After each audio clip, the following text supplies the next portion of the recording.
کسی زمانے میں ایک آدمی نے اسلام قبول کیا۔ اس سے پوچھا گیا کہ کون سا واقعہ تیرے اسلام لانے کا سبب بنا۔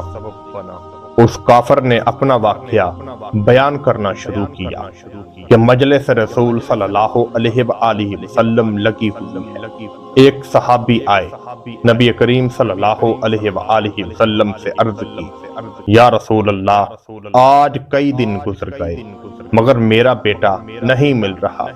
اسی مجلس میں سے ایک صحابی رسول اٹھے اور کہا، یا رسول اللہ، فلاں باغ میں نے اس کے بیٹے کو دیکھا ہے۔ اس صحابی رسول کی خوشی کی انتہا نہ رہی اور وہ اپنے بیٹے کی تلاش میں نکل پڑا۔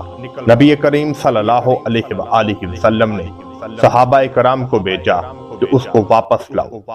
جب وہ صحابی رسول واپس آ گئے تو نبی کریم صلی اللہ علیہ وآلہ وسلم نے فرمایا کہ وہ تیرا بیٹا ہے، تو اس سے بہت پیار کرتا ہے، مگر جب تم اس باغ میں جاؤ تو اپنے بیٹے کو بیٹا کہہ کر نہیں پکارنا، اس کا نام لے کر پکارنا۔ وہ صحابی رسول کہنے لگے کہ یا رسول اللہ، کئی دن ہو گئے وہ مل نہیں رہا، آج وہ مل گیا ہے تو آپ کہہ رہے ہیں اس کو بیٹا کہہ کر نہیں پکارنا، اس کا نام لے کر پکارنا۔ نبی کریم صلی اللہ علیہ وآلہ وسلم کی آنکھوں سے آنسو جاری ہو گئے۔ فرمایا، صحابی وہ جن بچوں کے ساتھ کھیل رہا ہے وہ سارے کے سارے بچے یتیم ہیں، اگر تو جا کر اس کو اپنا بیٹا کہہ کر پکارے گا، وہ بچے سوچیں گے کاش ہمارا بھی باپ ہوتا، آج ہمیں بھی بیٹا کہہ کر پکارتا۔ نبی کریم صلی اللہ علیہ وآلہ وسلم نے ارشاد فرمایا، یتیم کی جو آہ ہے اللہ تعالیٰ کے عرش کو چیرتے ہوئے اللہ تعالیٰ کے پاس پہنچتی ہے۔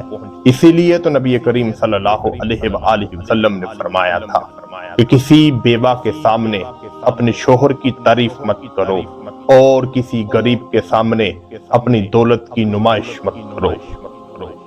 بہت سارے لطیفے اور اشعار آپ لوگوں تک بھیجتے ہیں، آئیے آج یہ اسلامی میسج لوگوں تک بھیجیں۔